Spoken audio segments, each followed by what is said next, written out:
Bonjour à toutes et à tous et bienvenue dans ce nouvel épisode de Sur un air de RH, le podcast des éditions Tissot et de Culture RH qui décrypte les enjeux de l'entreprise avec un objectif clair.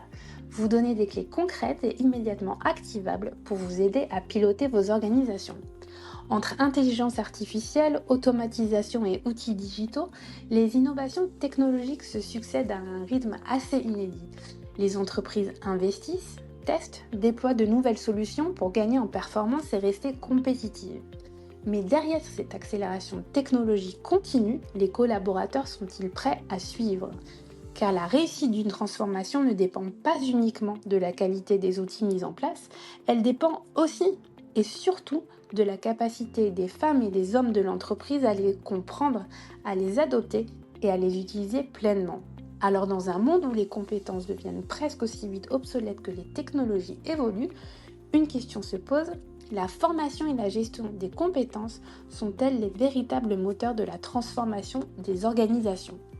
Je suis Pauline Correa et pour en parler aujourd'hui, j'accueille Paul Garcia, Managing Director International chez Atos Software. Allez, c'est parti! Bonjour Paul! Bonjour Pauline. Alors merci d'avoir accepté notre invitation. Je te propose de commencer ce podcast par un rapide rappel contextuel.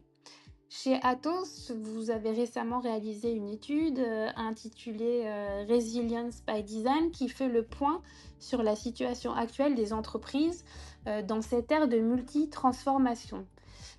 Qu'est-ce qu'il en ressort sur le niveau de préparation des organisations face à l'IA et aux avancées technologiques ?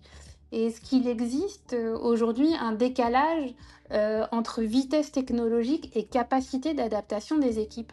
Alors, déjà, les entreprises, elles sont confrontées à des pressions qui viennent de plusieurs endroits, hein. Il y a la transformation digitale, mais il y a aussi, la pénurie de main-d'œuvre, il y a les évolutions des attentes des collaborateurs et puis il y a le sujet de la productivité.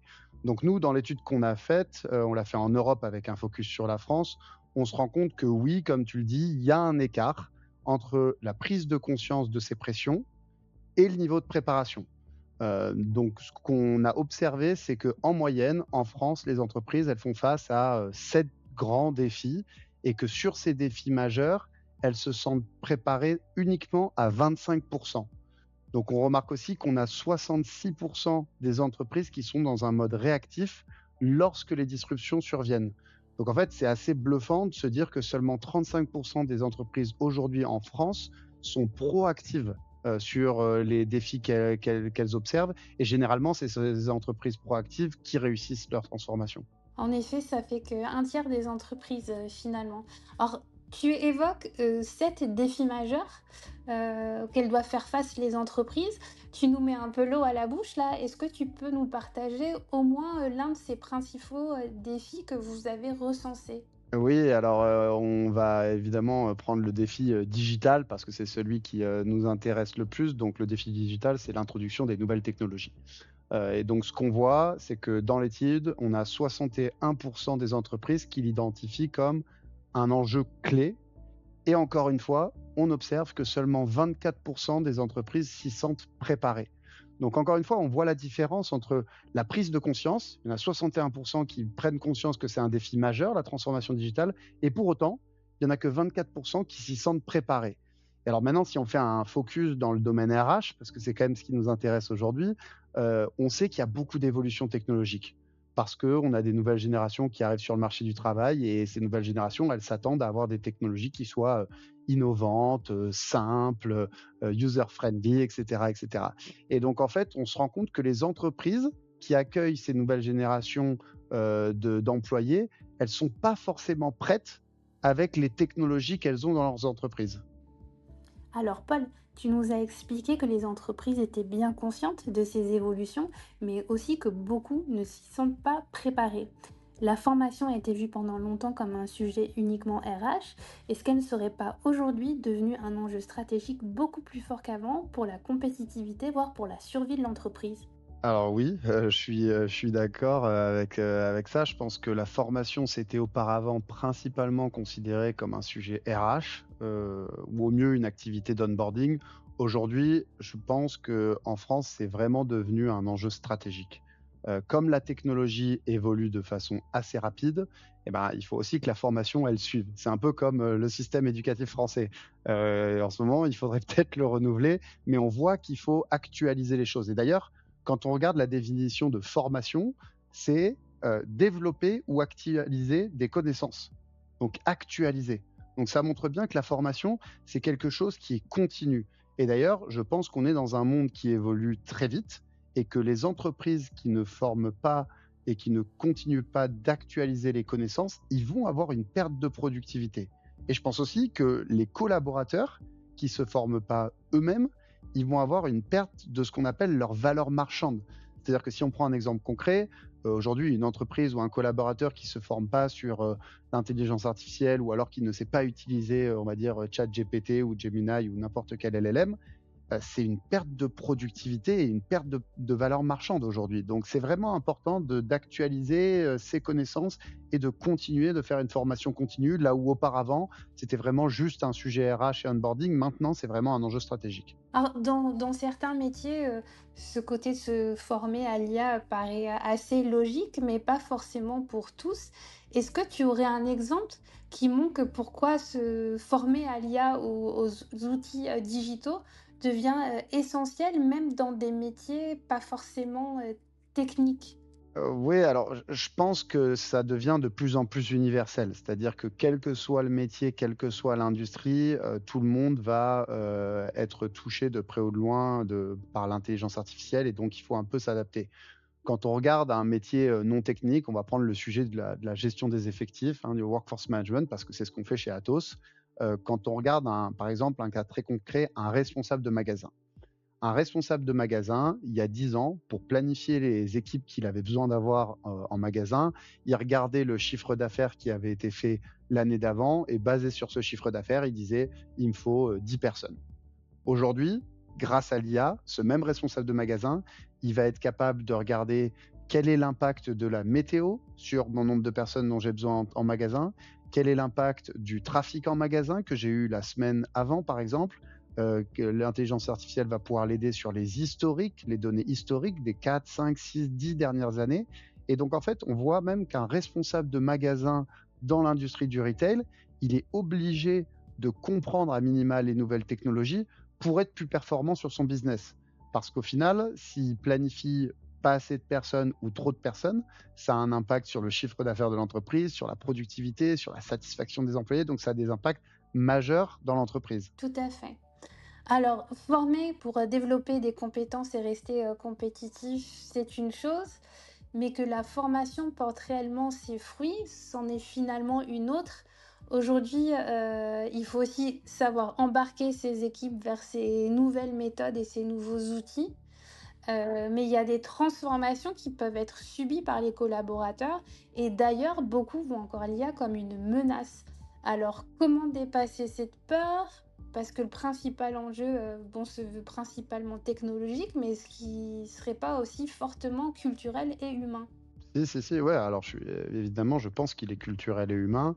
Alors, sur l'IA comme une menace, moi, ça me rappelle un petit peu, il y a quelques années, tout le monde disait que l'informatique allait tuer les jobs, allait remplacer les humains.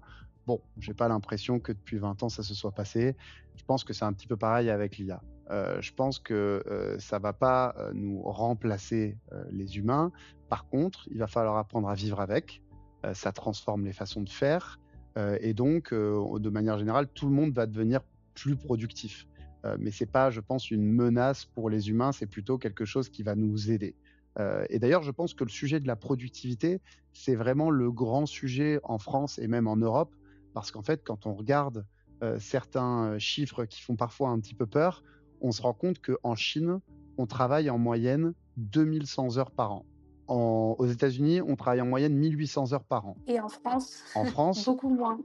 Pauline, en France, on travaille combien de temps? On travaille beaucoup moins. On travaille en moyenne 1550 heures par an. Donc en fait, on se rend compte qu'on travaille moins en France que dans les autres pays. Ensuite, quand on regarde la complexité réglementaire, là pour le coup, en France, on est les champions du monde. On est le pays le plus complexe d'un point de vue réglementation et d'un point de vue protection des employés. Donc en fait, le constat, il est que en France, on travaille moins que dans tous les autres pays du monde, ou enfin en tout cas beaucoup de pays dans le monde. Et pour autant, on a beaucoup plus de complexité réglementaire. Donc la vraie question, c'est comment est-ce qu'on peut rester compétitif en France? Et donc je pense que les entreprises qui vont utiliser l'intelligence artificielle pour optimiser leurs ressources, elles pourront fonctionner plus efficacement et elles pourront réagir aussi de façon plus rapide aux évolutions économiques. Et comme le travail, c'est l'un des principaux postes de coût dans, on va dire, la plupart des industries, ben, l'optimisation intelligente des effectifs, il aura un impact économique direct. Donc c'est pour ça que je pense que c'est clé et donc il ne faut pas le voir comme une menace, mais plutôt comme une opportunité de transformer, de s'adapter, mais surtout de devenir plus productif. Concrètement, si je te suis bien, il faudrait former tous les collaborateurs à l'IA et ou aux outils, digitaux, mais on ne peut pas former tout le monde, aux mêmes compétences. Alors quand on parle de former à l'IA, par exemple, qui forme-t-on et sur quoi? En gros, de quoi on parle concrètement? Alors, c'est plutôt une question qu'il faudrait poser à l'IA directement. Ça évolue tellement vite que c'est difficile de se positionner. Non, je pense que comme toute révolution, quand on regarde toujours les révolutions qu'il y a eu informatiques, technologiques, il y a à chaque fois des connaissances communes et ensuite il y a des connaissances spécifiques. Donc quand on regarde au niveau de l'employé, bah, les employés ils doivent comprendre comment les systèmes peuvent impacter leur travail, comment ça va impacter leur planning, leur disponibilité, etc. Quand on regarde les managers, eux, eh ben, ils doivent comprendre quels sont le type de prévisions qu'ils vont faire, les scénarios, les écarts, les impacts. Ils vont avoir vraiment un rôle un peu plus sur la productivité de leurs équipes. Quand maintenant on se concentre sur les RH, eux, c'est différent. Ils doivent comprendre quels sont les besoins en compétences. Et comme tu l'as dit, ils ne sont pas les mêmes pour toutes les populations. Donc, il y a des formations par rôle, par type de business dans l'entreprise, etc., etc. Et ensuite, il y a aussi les dirigeants. Eux, ils doivent comprendre comment la technologie, elle renforce la résilience et la compétitivité. Donc moi, je pense que le rôle le plus important, il est vraiment autour des équipes RH, parce que dans la formation continue de ses collaborateurs, il faut que les RH arrivent à construire ce que j'aime bien appeler un buffet de connaissances, c'est-à-dire que on doit créer dans les entreprises un buffet à volonté de connaissances et ensuite des parcours selon les rôles avec une, un type de connaissances par rôle ou par employé ou par industrie ou par collaborateur. Et donc, on doit leur mettre à disposition ces parcours de formation qui sont un peu plus personnalisés. Donc, il y a vraiment quelque chose de commun à tous les employés et ensuite des formations spécifiques selon les rôles dans l'entreprise. D'accord. Donc tu, évoques ce rôle essentiel des RH dans la formation continue. Ce sont bien sûr pas les seuls à devoir, porter, ces transformations des compétences. Ils doivent aussi être soutenus. Donc est-ce que tu peux, nous en dire plus sur le rôle de la direction, de ce point de vue-là? Ouais, alors oui, oui, je pense que les RH sont évidemment très importants dans cette transformation, mais c'est pas l'unique équipe parce que sinon, vraiment, ce sera compliqué d'arriver à être successful. Les chances de succès dans une entreprise, elles sont faibles si tout repose sur une seule équipe. Donc tu as parlé, de la direction. Je pense que le rôle de la direction dans une transformation, digitale et dans la formation des collaborateurs, c'est vraiment d'expliquer la vision business à toute l'entreprise, ce qu'on va appeler le why. Donc en fait, le top management, il doit expliquer pourquoi est-ce que cette transformation est importante et pourquoi ces formations sont importantes. En parlant d'amélioration de productivité, amélioration de qualité de la planification, réduction de la complexité, renforcement de la résilience. Donc vraiment tout ce genre de choses qui est le why et la vision business. Ensuite, les RH, eux, ils vont plutôt travailler sur le what, c'est-à-dire, OK, il faut définir maintenant quel type de compétences est nécessaire, quel niveau de formation par rôle, adapter l'onboarding, la continuité de l'apprentissage après le go live. Donc les RH, c'est vraiment instaurer la confiance et l'exécution au quotidien dans l'entreprise. Donc c'est ça un peu la différence entre la direction et les RH. Et finalement, les managers dans tout ça, est-ce qu'ils ont aussi un rôle? Oui, bah, alors bien sûr, ils ont un rôle, les managers, c'est plutôt un rôle de rôle model. L'idée des managers, c'est vraiment de traduire les insights de la direction en décisions opérationnelles. Donc je pense que tous les managers dans l'entreprise, ils ont un rôle de lead by example. Ils doivent coacher, ils doivent accompagner, ils doivent montrer l'exemple. Et donc, typiquement, quand on parle de parcours de formation, ils doivent être les premiers à être formés et ils doivent expliquer à leurs collaborateurs, à leurs équipes, l'importance des formations, ce qu'ils ont appris, les bénéfices qu'ils en ressortent, etc., etc. Alors maintenant, je te propose de passer encore plus dans le concret, parce que beaucoup de PME pensent ne pas avoir les moyens de former massivement, ou en tout cas régulièrement. Et il faudrait qu'on les aide un petit peu à leur donner des clés. Alors, est-ce que tu as des leviers simples et efficaces que tu conseillerais de mettre en place pour commencer? Alors, je ne sais pas si j'ai des leviers simples, mais en tout cas, je peux partager ce que j'ai vu sur le marché français, puisque je discute avec beaucoup de PME. Et donc, déjà, la première chose, c'est que je ne pense pas que la formation, elle soit liée à des moyens économiques. Je pense qu'on peut faire beaucoup avec pas grand-chose en termes de moyens. Et d'ailleurs, je pense que les PME, elles ont certes moins de moyens que certains grands groupes, mais pour le coup, elles ont plus de flexibilité pour essayer des choses. Et surtout, elles ont souvent plus de liens avec les collaborateurs. Et la clé du succès de la transformation, à la fin, c'est vraiment l'adoption des collaborateurs. C'est ce qu'on appelle le change management. Donc, je pense qu'ils ont peut-être moins de moyens économiques, mais ils ont d'autres choses qui sont beaucoup plus simples pour eux à gérer. Donc, ce qu'on voit sur le marché français, c'est que il y a beaucoup de choses qui fonctionnent très bien, notamment la formation avec des cas concrets. Donc, les grosses entreprises, généralement, elles font beaucoup de théorique. Elles construisent des modèles, construisent des plans de formation, etc. Mais c'est beaucoup de théorique. Les PME, en tout cas celles qui sont successful de ce que je vois, elles font vraiment de la formation avec des cas concrets. C'est-à-dire qu'ils vont faire des sessions avec des rôles, ils vont faire du micro-learning, ils vont adapter évidemment leur module d'onboarding, ça c'est assez classique, mais ils vont aussi faire des exercices pratiques. Et généralement, quelque chose qui vraiment a beaucoup d'impact, c'est créer des réseaux de key users. Dès lors qu'on utilise ces réseaux de key users dans l'entreprise, qui sont des personnes qu'on peut aller voir, en qui on a confiance, qui sont un peu les piliers de la formation, ça leur permet d'avoir des vrais relais à l'intérieur de l'entreprise et d'avoir des modèles qui soient scalables. Donc même si on est une PME et qu'on a moins de moyens que les grands groupes, on peut, avec de la formation sur des cas concrets et avec vraiment des exercices pratiques, arriver à former ces équipes de façon très efficace. Finalement, on dirait presque que ce serait plus facile pour les PME de mettre ces systèmes de formation en place. Oui, je sais pas si c'est plus facile, mais en tout cas, il y en a beaucoup pour qui ça fonctionne très bien. D'accord. Le côté flexible les aide beaucoup finalement. Oui. Alors, jusqu'à maintenant, on a pas mal parlé de formation face aux transformations de l'entreprise, mais on n'a pas du tout évoqué la possibilité de recruter des profils déjà formés. Alors, face aux nouvelles compétences liées à l'IA, est-ce qu'il faut recruter de nouveaux profils ou transformer les équipes existantes? Alors je dirais les 2. Je pense que l'IA, c'est une nouvelle enfin, c'est des nouvelles technologies qui sont mises à disposition d'un contexte business existant. C'est-à-dire que les entreprises, elles ont pas été créées en même temps que l'IA. La plupart des entreprises, elles ont été créées bien avant. Donc il y a un contexte business et un historique business. Et donc je pense que pour que ça marche, il faut comprendre le contexte business et donc généralement ça, c'est des collaborateurs qui sont déjà en entreprise, mais aussi comprendre les nouvelles façons de travailler ou en tout cas, les nouvelles technologies qui arrivent sur le marché, en l'occurrence l'intelligence artificielle. Et donc ça, il faut, soit recruter, soit former, soit avoir déjà des potentiels experts dans l'entreprise qui ont créé leurs expertises, de façon un peu personnelle.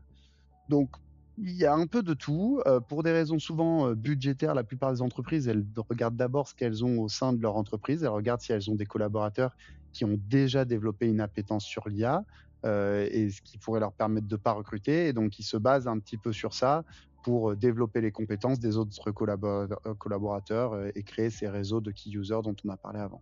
Eh bien, Paul, notre podcast touche déjà à sa fin. Est-ce que justement, je peux te laisser le mot de la fin pour le conclure? Eh ben, avec plaisir. Merci Pauline. Je pense qu'on a couvert, beaucoup de sujets, sur l'importance de la formation, l'importance de l'IA, l'importance de l'impact sur les équipes. Je pense que pour revenir sur un peu la dernière question, le recrutement, d'experts dans ces nouvelles technologies, ça reste utile sur des profils qui sont très experts. Mais je pense que la transformation d'une entreprise et la formation de toute l'entreprise, elle peut pas reposer uniquement sur ces experts. Donc on a vraiment besoin de former les équipes existantes.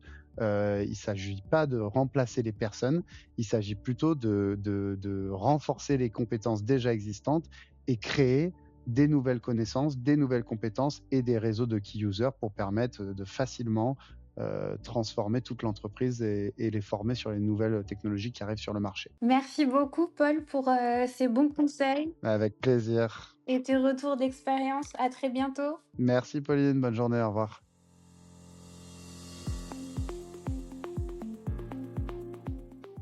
La transformation des entreprises ne se joue pas uniquement dans le choix des technologies ou dans le déploiement de nouveaux outils.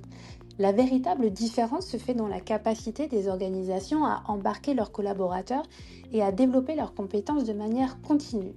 L'étude FutureWorks le montre d'ailleurs. Les entreprises les plus performantes ne considèrent pas la formation comme une réponse ponctuelle à un besoin immédiat, mais comme un investissement stratégique au même titre que l'innovation. Car dans un environnement où les technologies évoluent toujours plus vite, il s'agit aussi beaucoup de développer l'agilité de l'organisation, de renforcer sa résilience et de préparer sa capacité à faire face aux transformations futures. Mais cette dynamique ne peut fonctionner que si elle s'inscrit dans une culture d'entreprise qui favorise la curiosité, l'expérimentation, mais aussi le droit à l'erreur et la collaboration entre les métiers. Les organisations les plus résilientes sont souvent celles qui décloisonnent, qui partagent davantage les savoirs et qui font de l'apprentissage un réflexe collectif. Encore un grand merci à Paul Garcia de chez Atos pour ce partage d'expérience et merci à vous de nous avoir écoutés. Si cet épisode vous a été utile, n'hésitez pas à le partager autour de vous. Les équipes des éditions Tissot et de Culture RH vous donnent rendez-vous très bientôt pour un nouvel épisode de Sur un air de RH.